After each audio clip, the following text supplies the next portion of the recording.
Cela fait plus de 10 ans que Léonard Opio n'était pas venu ici. Et il est terrifié. Vous le sauriez tout autant si vous aviez traversé ce qu'il a traversé. La vie d'Opio a changé un matin de février 2007, alors qu'il venait se laver dans le lac.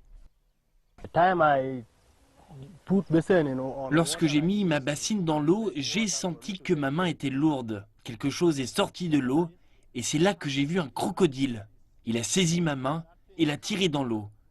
J'ai essayé de me libérer de ses mâchoires tout en appelant à l'aide, mais je pensais que j'allais mourir. Les mâchoires du crocodile tenaient mon bras fermement. Opio s'en est sorti, mais les puissantes mâchoires du crocodile l'ont laissé amputé jusqu'au-dessus du coude. Il a passé un mois à l'hôpital. Le crocodile du Nil est un prédateur très connu du lac Victoria.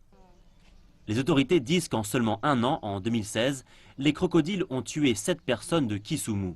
Opio a beaucoup de chance de s'en être sorti. C'est un véritable survivant. Chaque week-end, le lac Victoria fait des victimes et la plupart du temps, ces tragédies auraient pu être évitées. Jeremiah Onyango a de grands projets pour son port. Un centre de formation de premier plan, un atelier parfaitement équipé et un service de secours très réactif. Il a obtenu le soutien de la Banque mondiale et sa nouvelle installation devrait ouvrir en mai. Mais ça ne s'arrête pas là.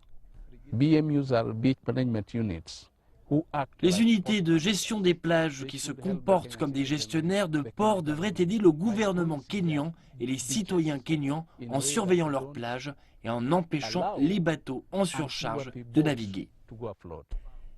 Léonard Opio sait qu'il ne peut compter que sur lui-même pour protéger ses 7 enfants. Ils me disent qu'ils ont peur du lac.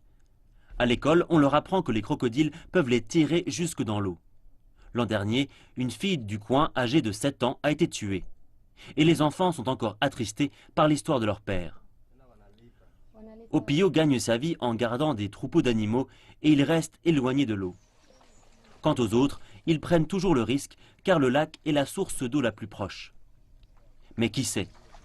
Peut-être qu'il est là, à observer en silence, à l'abri des regards.